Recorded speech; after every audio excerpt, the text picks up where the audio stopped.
Example 2. A diatomic gas will be obtained in option A, heating potassium nitrate with potassium. Option B, heating ammonium nitrate with heat. So this is lecture 4.02 P block elements group 1516, slide number 46.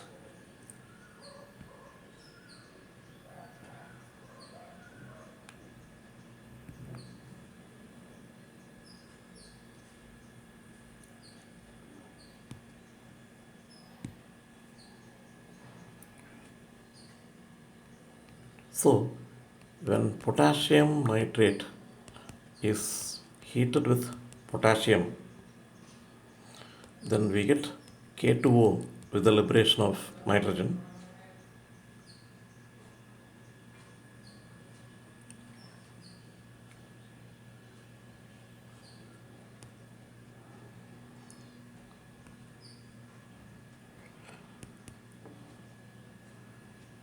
So this is a diatomic gas.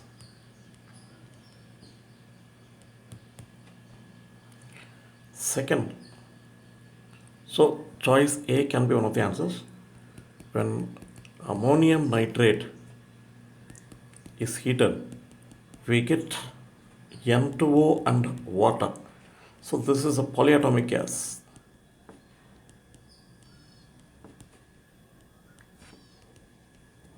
So option B is not the answer. Only option A is the answer for question number 2.